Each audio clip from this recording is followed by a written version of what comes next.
him tell you about himself. But he's an incredible person who has served this country in many, many ways. He has sacrificed for many, many people in many different ways. Matter of fact, he just helped save a child on Sunday. Okay? Just had to cancel an event for his own campaign to go and help save a child's life. All right? This is the kind of person he is. I got to tell you, it's really the kind of person I'd love to see leading our state. So nothing else. Come on up, Don.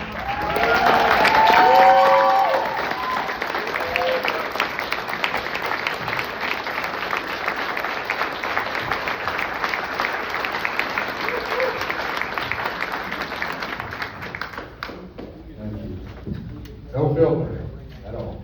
I like that. These gentlemen that are with me take the credit.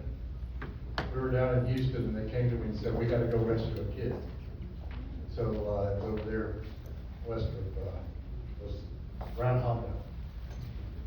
And he's back, and it's part of a larger mission, but we had what's called a change of mission. Right? Where's my Green Beret brother in here? There he is. All right. I want you to know how he understands change of mission, but he just came up to me. I haven't seen him since 2015, 2014. He was at Fort Bragg with me, and he just walked in the door, and I'm like, what are you doing here? We have another mission. But these gentlemen here, give them a round of applause because they said, we're changing the mission.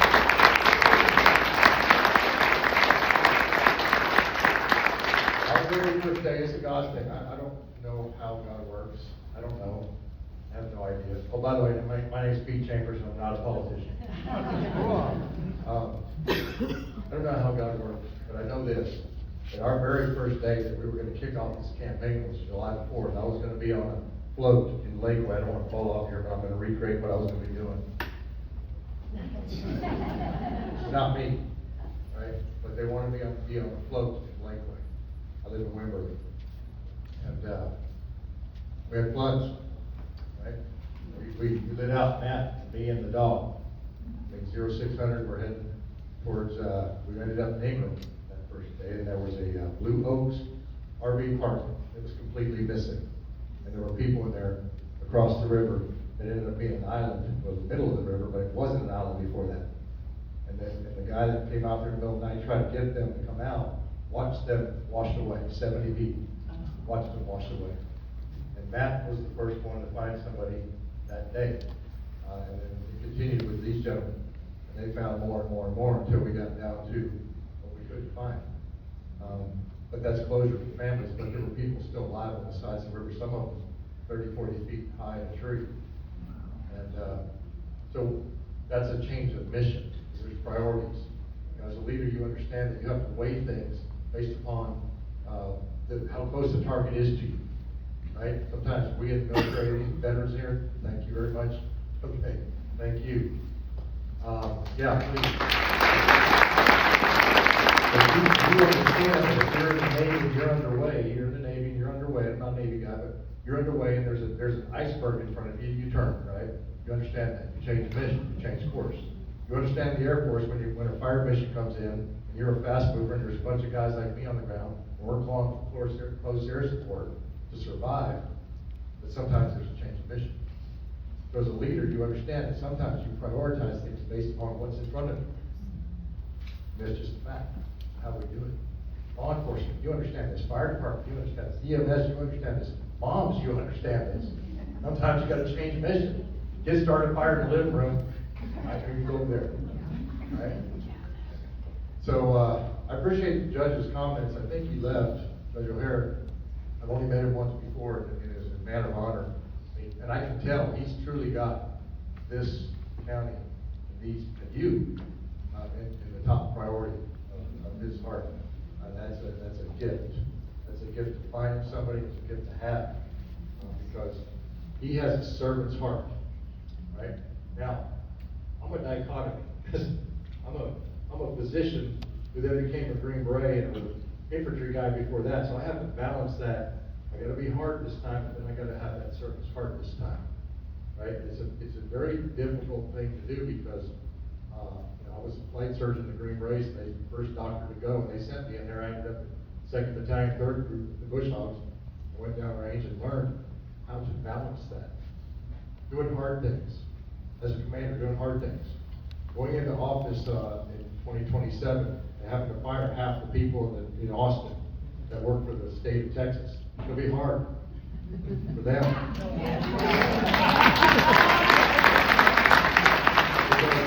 The time of cartoon characters running things for this state's over. Time's over.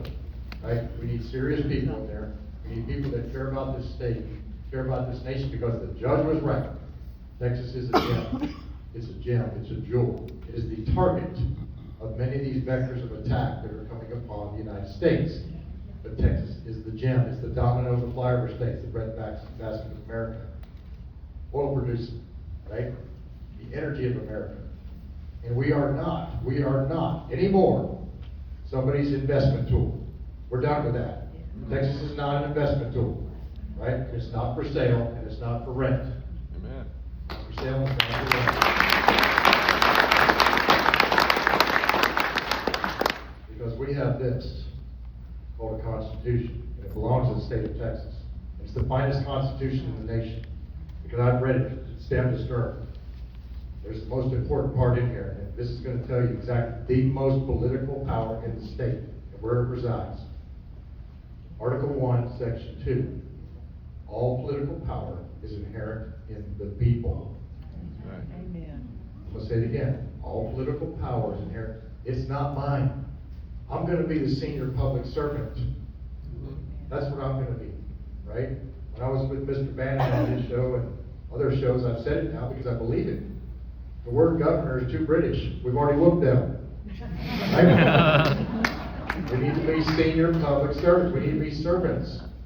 I was for a short time, a few years, a reserve sheriff deputy. I was a public servant. Right? As a doctor, I was a servant. I watched my dad, when I was a little guy, riding in the truck and go trade for preserves. He was a family doctor doing house calls. I swore that someday I would get out of medical school and I would do house calls again. I really wanted to do it and raise some Coriantes. Some people call it Coriantes. Raise those to the roping industry, because that's the only way I could move cattle, because I didn't have time to take care of them. They birth small because they got narrow hips. Right? That's what I was going to do. Just like the Secondhand Lions movie, I just sit on my porch with a shotgun and wait to chase off people. That didn't happen. Because 9/11 happened. I had a choice to make. I came in the Army under Ronald Reagan, 1983, the best president I've ever seen. Right? He was. And I got to stand about, I can fall up here, about this far away when he walked by, and I was on honor guard. I was a private. When he came to visit Hawaii, and he walking by, they told me, they said, Chambers, all the guys down there lining up to be honor guard. You gotta be 6 foot tall, I barely made it. I was 5'11", and now I'm 5'10". I jumped too many times and carried too many rucks. But I had a malfunction on an info, and training info, and I broke my back, but it healed up.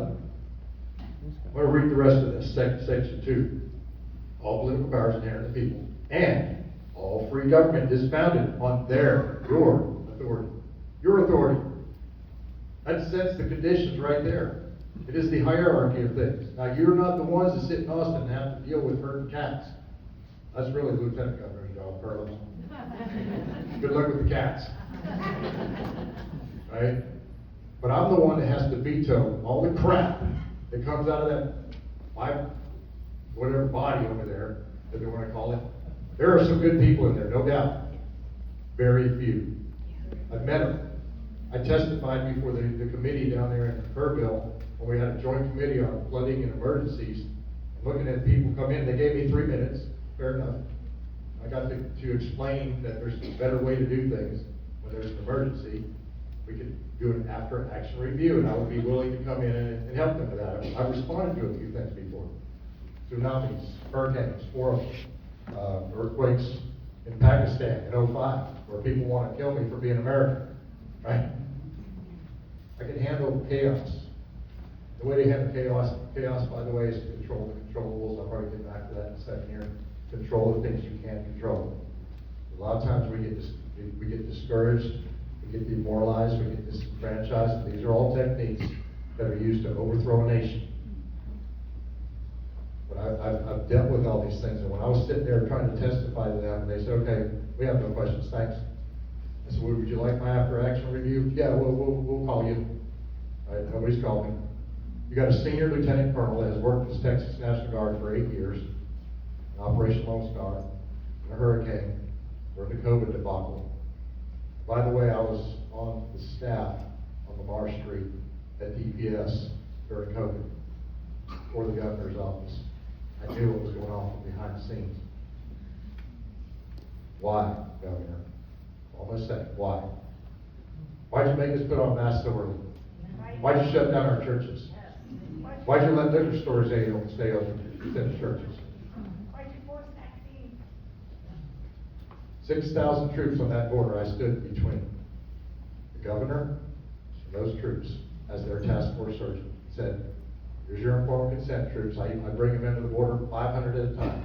Very first battalion I went down with, by the way, the very first battalion that I went down with, I'm proud to say, last unit that I was ever in the military, the first commander was William Barrett Travis. That's not prophetic, I don't know what is.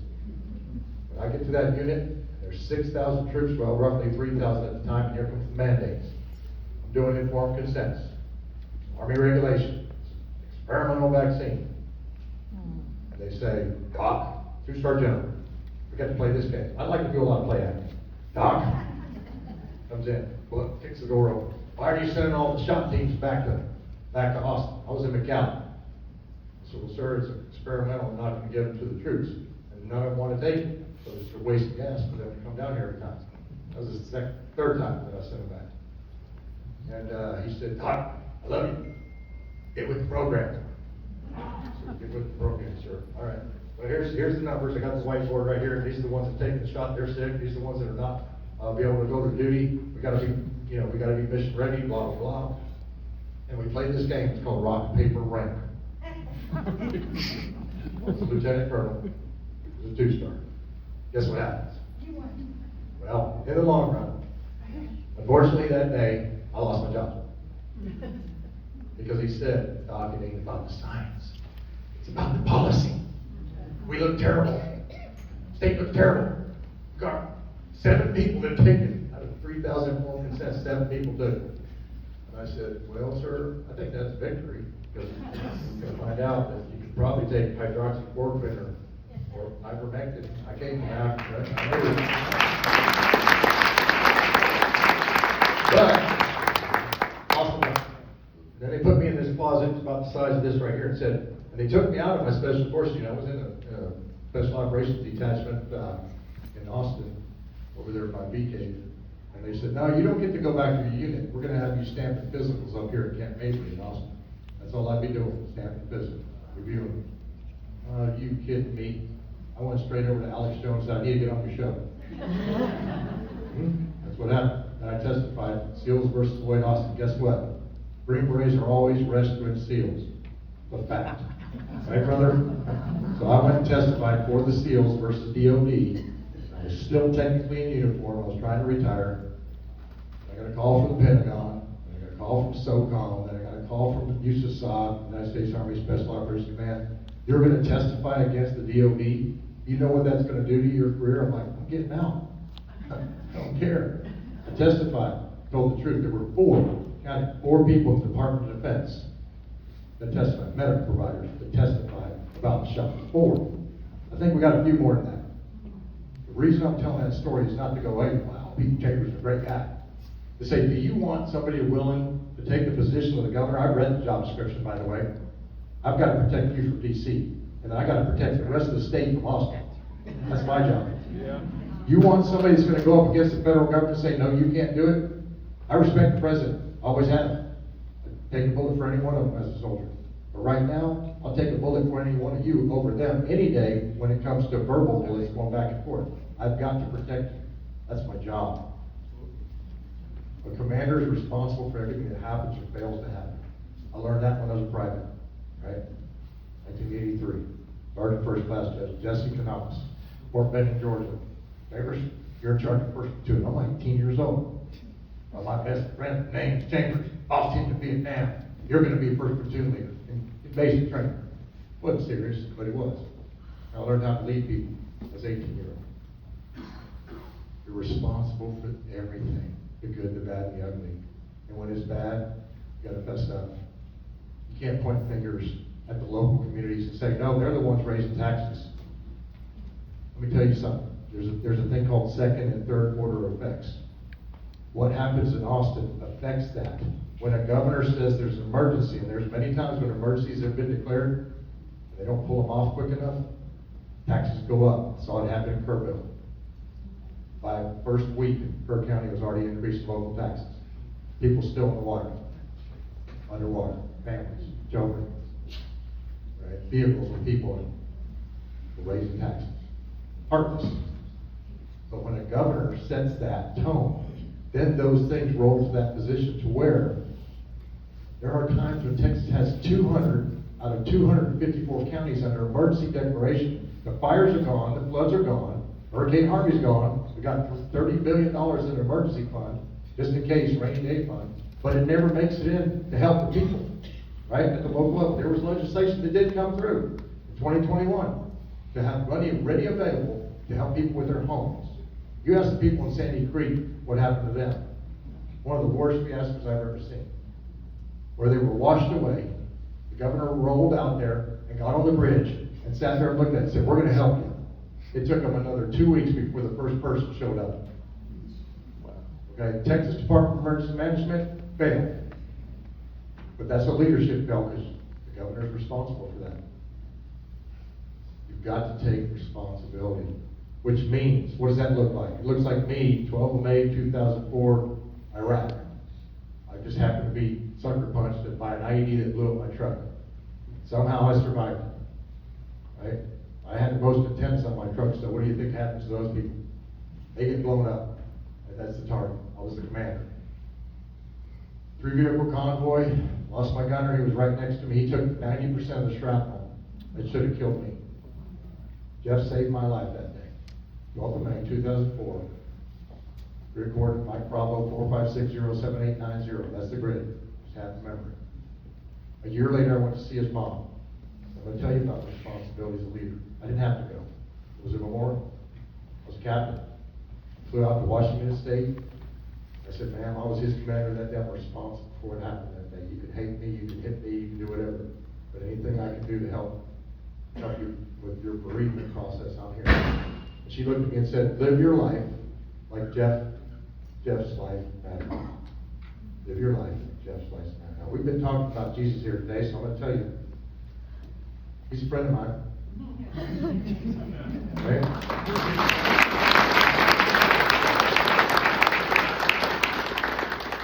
He talks to me. When I step in front of a room, I ask him, I say, show me their hearts. Show me their hearts and show me how to love them. You know, if I drive out of here and when y'all cuts me off, I'll be thinking the same thing. Show me how to love that person.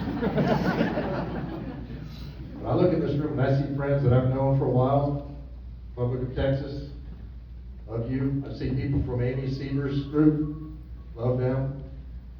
I see people that I've met along the campaign trail. I love each and every one of you, and I do. I'm willing to take the hits for you. But we've got to learn that in this relationship that we have, you've got to know me as much as I've got to try to know you. That's why I'm on the road every day, driving everywhere. I've been in 250 counties in the state during the COVID thing and responding to things, going all over and just being on the ground. And yes, those pundits will tell you out there, he doesn't have a home, he's not a landowner. Right? Because for the last 8 years, more than that, since 2015, I lived in the barracks, right? I lived on the border. I lived in a hotel. I lived in my trailer. So I'm completely dedicated to the preservation of the Constitution, this one here now, both of them, against all enemies, foreign and domestic. Completely dedicated. That's called relentless. I got a dog that's usually with me, Joe. He's relentless. When he goes after something, he's relentless. That's the word we've got to be right now, because this color revolution will take no prisoners. You cannot negotiate with barbarians. I've tried to do it. Usually ends up in a gunfight, right? I don't want to get there. I've seen war. It's ugly. You know what war is? War is insanity that's tangible. Insanity. I can't even explain what that even to try to explain it. I'm not a false bravado guy. I'm not going to get up here and say, yeah, then I cut this hard corner, cleared my corner, and then I came across it. No. War is ugly. It's the worst possible thing you've ever seen. And I don't wish it on anybody. But I've got to stop that from happening here, because in here, Article 4, Section 7, it is incumbent upon the governor to defend this state. Otherwise, dereliction of duty. I will not be guilty of dereliction of duty. I will not. When my teams were on that border, we were briefing 120 countries were coming across, 12,500 people a week out of 1,254 miles of Rio Grande in the Big Bend. And we say, sir, I did personally one time at Del Rio Hangar, but to his staff, we have got to declare foreign terrorist organization, FTO. We've got to declare a transnational criminal organization on these 8 different, not just 2, not just Muslim Brotherhood, not just CARE.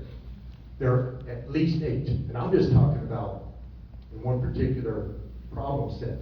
We've got the Chinese, we've got the Tren de Aragua, right? That's the thugs that they use to go out and to move, like kids that we were with the other day. Those were the thugs. We've got to stop that, because if we don't stop that, we cannot just, here it is, Ezekiel chapter 33, right here. I'm not going to pull it open because I don't have my glasses, I'll just be sitting here going. But honestly, we are watchmen. And if I'm a watchman, it is my job to inform my commander. If my commander doesn't do it, it's on him.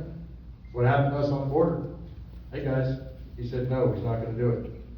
Okay, what are we going to do? Well, we're going to keep counting heads, because that's what we did on Operation Lone Star. We counted heads. Looking for needles on a stack of needles, we counted heads. Now we stopped some once in a while, we saved some kids once in a while, but we did not have a concerted effort in order to achieve an end state of pure security. We did not have that. It was never achieved. It's an optic. Thank God for President Trump. Right? Thank God. I do not idolize any man and call him a savior. Understand that. I hold every president accountable I've served under. But he put the tourniquet on the border. Who comes next after President Trump? We don't know. Do we need to continue the same trajectory that we're on, allowing us not to adhere to 4.7 in this document? Or do we just sit by and go, well, I think I'm just going to sit on my hands on this one, see what happens? No. We have all, because of the first principle I told you about, Bill of Rights, Article 1, Section 2, y'all have the power. The only thing that I can do is I get to peek inside the red side, if you will, of this thing. I get to look at the problem sets, and then I get to get on a fireside chat with you and say, guess what, Texas? That's called the bully pulpit, right? I call it cheerleader. Whatever it is, I've got to say, hey, I need some help. You know what Texas did in 2007 with Rick Perry? I met the man. I went in a room with a Mark 19, not Mark 19, it was a 249, so the assault, one automatic weapon. It was blanks. We were shooting hostage rescue targets, and we went in there at Camp Bullis, and he shot everything, including the hostages. But that was training. But you know what citizens did? He was Air Force. There you go. Hey, now we got some Air Force people here. I respect them all. I respect them all. But yeah, I understand. That'd be dangerous. But the citizens of Texas stopped the Trans-Texas corridor under Rick Perry, which was part of the NAFTA program to build a highway from Texas, Mexico, all the way to Canada. 2 counties started it on a 391 commission. It's only been used about 5 times in the state of Texas. But imagine I come to you and say, citizens, I'd like you to build a 391 commission, which is 24 people and is made up of some local leaders and citizens that are astute and have passion. And y'all say, I don't like what they just passed. We'll build a 391 commission and we'll work on it. Or I don't like what they're about to pass.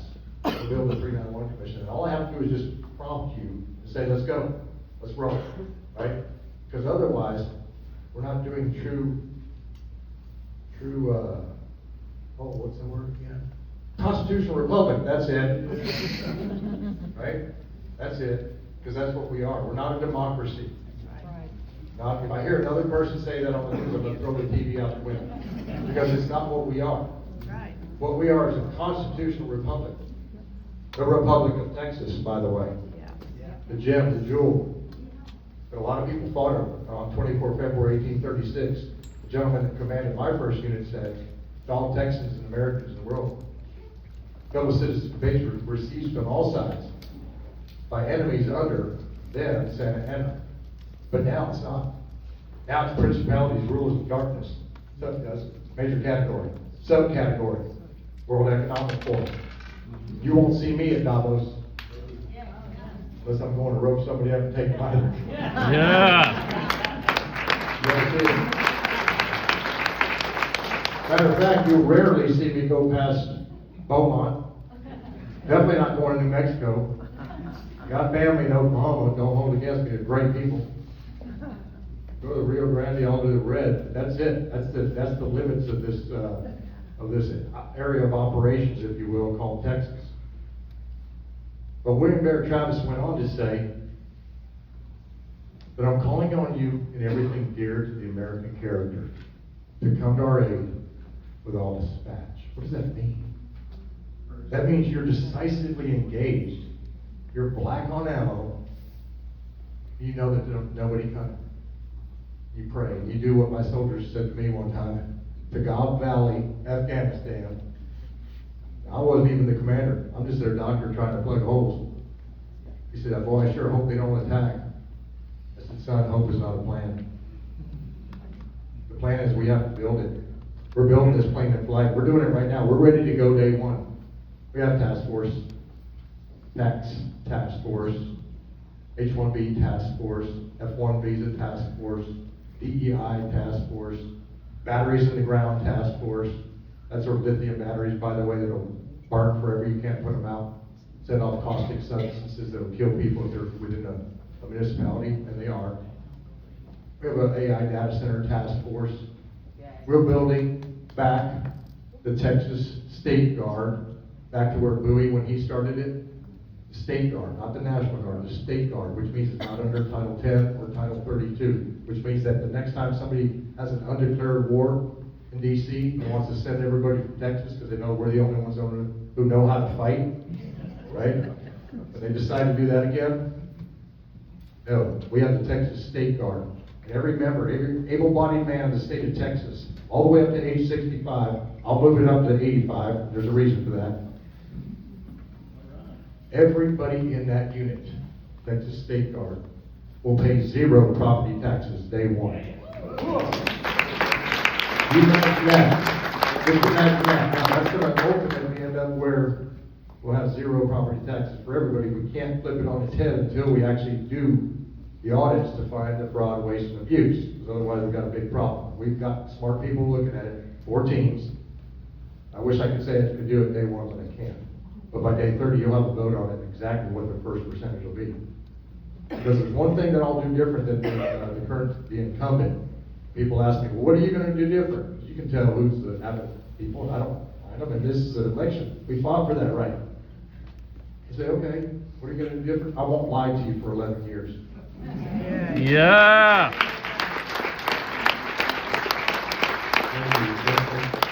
I wouldn't be there for 11 years because I'm a term limit guy.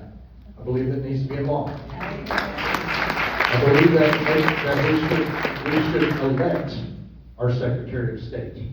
We should elect our Secretary of State. It's not an appointed position. I mean, it is, but it shouldn't be. A lot of states don't do that. Got a lot of problem with that. We got open primaries. We still got the heart machines. When I left the Texas National Guard after they put me in the closet to stamp physicals, I went to work for a think tank down there in Dripping Springs. It's more of a do tank. Hostage rescue stuff, election integrity stuff. That unit down there, it's all former military, DIA, Green Berets, SEALs, these guys, regulators, these are the regulators. we go after bad guys. And most of it's not negative, meaning there's no shooting going on. We found the source codes that came out of Venezuela. They did. I came on board afterwards. I gave it to a guy named Lindell, and I didn't give it to him, but told him that he funded it, the operation to expose it with regard to Smart Magnet. With regard to what's going on with ESS. With regard to what's going on with HART. I understand that very well. I'm not the scientist that found it, nor do I even know what source code really means. It doesn't matter. As a leader, it's incumbent upon me to find the people that do. We've already got a built-in house. So we have an election integrity task force. Now, once we take, yes, thank you. So that's number one thing. Number one thing, absolutely, I agree with you. That's why I'm saving that towards the end here. Because if we don't have a fair election, then what are we doing here? And there's nowhere else to go. So then you get to the last part of this little statement here, and here's what it says, and this is the ugly part of the Texas National Movement people will tell you this. I gotta read it because it's in this document. And it says here, after the all political power is inherent in the people part, it says the faith of the people of Texas stand pledged to the preservation of a Republican form of government and subject to its limitations only. They have, at times, the inalienable right to alter, reform, or abolish their government in such a manner they think expedient. We don't want to get there. But understand this, that we will not put up with anything that comes against this state that would harm this state. I don't know if we have 8 more years like this, playing with cartoon characters. I don't know. We've got to get serious. We're willing to work with them. We've got to get them to jump in line. Because the enemy is them. But the Democrats right now, they're willing to do anything. They're going to call and talk about a lady that said she had abortions. That's pathetic. And I've been called everything but what I am, and I get it. I wasn't issued emotions. I've lost them a long time ago. It took me 2 years to get them out of my system. 1985, they were gone. But we've got to be serious about this. So, I think we're at the end. Okay. Let's do about 5 because we got to haul right up this one way. So Yeah. we're gonna take 10 minutes. okay? That's great. And I'm willing to talk to you because I know we don't get a lot of people, you know. I So saw that before we hand talk, first. I will tell you this really quick, and hopefully everybody smelled it when you came in, but we have a new Italian restaurant downstairs, okay, just FYI.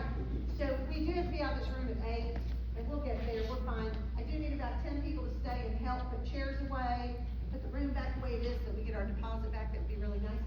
But also, you can also continue all your conversations downstairs, the restaurant's open till 10, and that's where I'm going, all right? So we can all meet up back down there, and we can hang out. And Romeo, the owner, would love that. He would love to see all of us there. Are you buying me dinner, honey? I will buy you. Be my date for the night.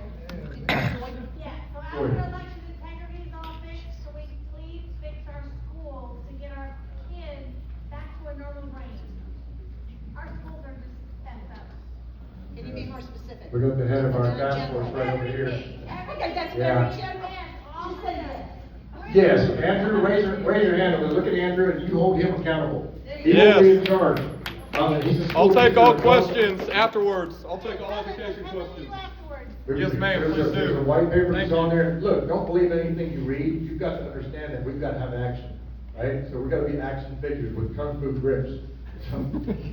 So I think there was a question here. Okay, well, I'll let you run that side. Sorry. Okay, I'll do I'm the auctioneer, you won't know. John, thank you for the Sure. time.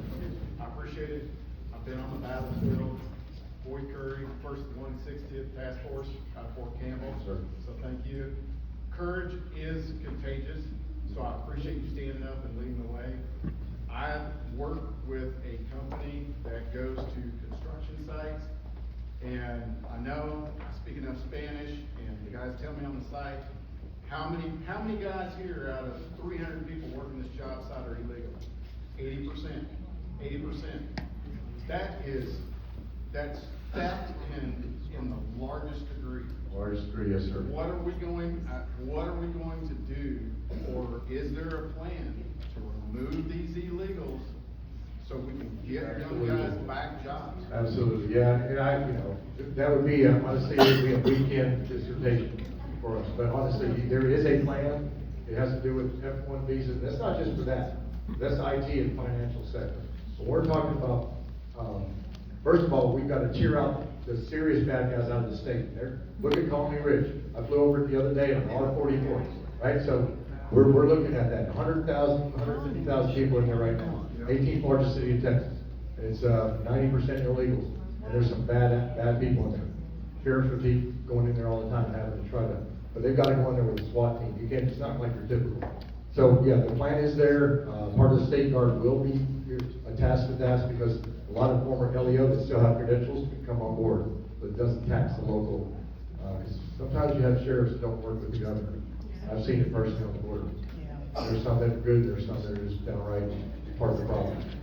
We've got to work on that. We have a plan, you have a plan moving forward. Yes, sir. I'm not just talking about all the bad, I'm talking about all. Yeah, well, there is a plan. Yeah, we can discuss it. Thank you. Yes, sir. How would you handle the epic issue? Well, it would not be where it's at if we had said, I gotta tell the story because it's the facts. We gave that briefing 4 years ago, remember when I said we gotta have the foreign terrorist organization? And we said, sir, otherwise, in the next few years, you're gonna have a problem with this. These are called lily pads, and they set up. And the ultimate goal there is called a caliphate. I don't wanna get into the history of all this, how it works, but you're either to them a friend or you're an enemy, or you're gonna pay taxes to them whenever they vote. They're not taking over here. That's what's taking place all around the country. So when it comes to that, there's a way to look at the networks and to shut that down. Anything Sharia law is illegal, those doors will get kicked and people are gonna be put in cuffs. All right, we can't just talk tough, we have to do it. If a bunch of Democrats wanna walk out in a House session, you call up and say you're gonna have the Texas Ranger arrest them, you better do it. That's a sign of weakness. Yeah! But thank you. No, we've got to be men of action, men and women of action. We cannot stand by and let this go on any longer. Otherwise, I'd much rather, but now it's too late. I'm already in this. Maybe it would be a different life, but I'm not taking that. And in the Bible, Caleb did retire, by the way, he went after Nephilim at 86. Okay, next question.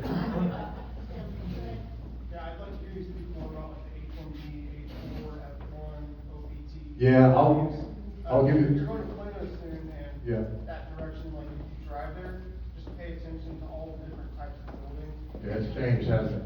The Yeah. forms. I used to drive north out of Preston to get out there.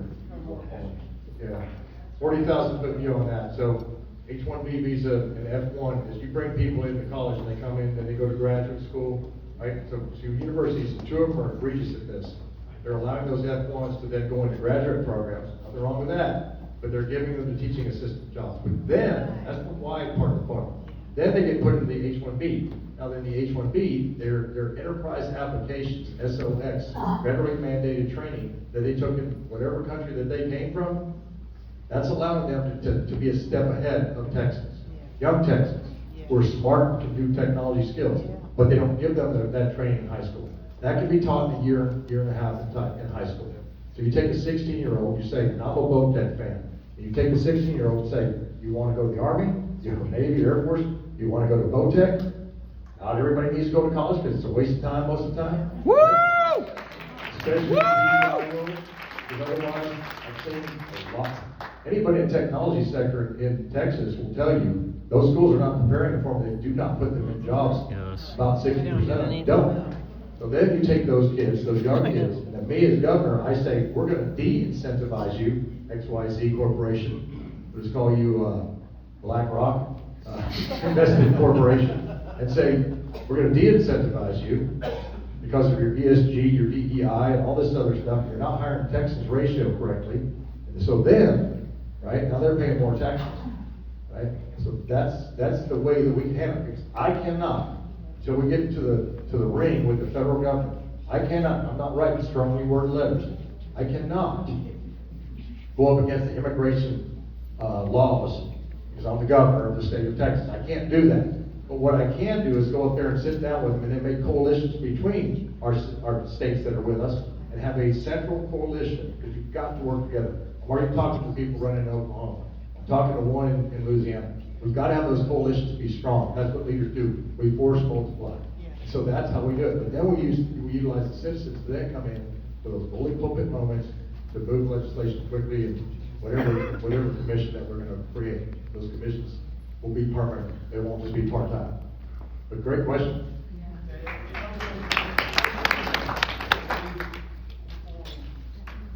Yeah.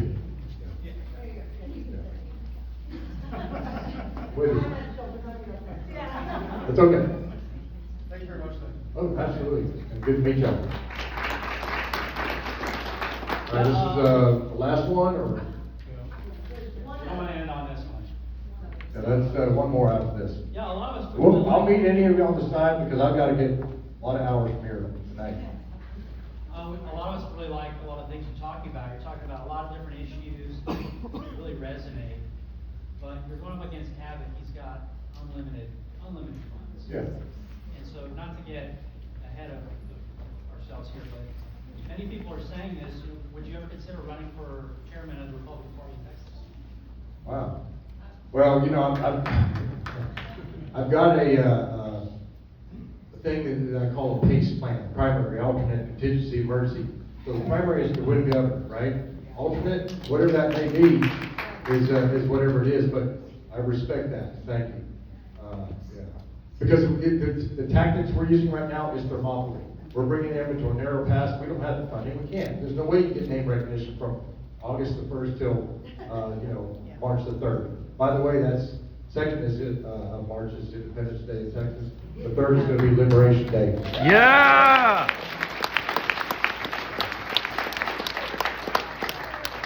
So that's the last question. Okay. I'm gonna ask you one quick one. Yes, You have ma'am. 30 seconds to answer, but before that, finish answering this one. We're gonna say thank you, and then everybody go. Go downstairs, have a good time, have some spaghetti, and talk. But Except for 10 don't people forget, now.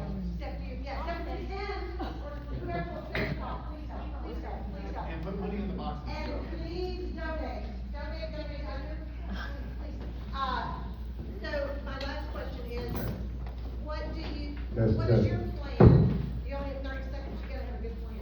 Remember this. What's your plan to get rid of Robin Hood and recapture? Recapture, right? So we do not have a developed plan for that yet. Obviously, we understand the problem set, but, yeah, we do not have a plan yet because we're drinking from a fire hose on information. And, if it makes sense, that's what we'll be doing. One last thing. Oh, yeah. One last thing. I'm gonna get this horseshoe nail onto my hat. Listen, guys, hold on. For Listen. want of a nail, your votes matter, by the way, your volunteering matters, everything matters what you're doing.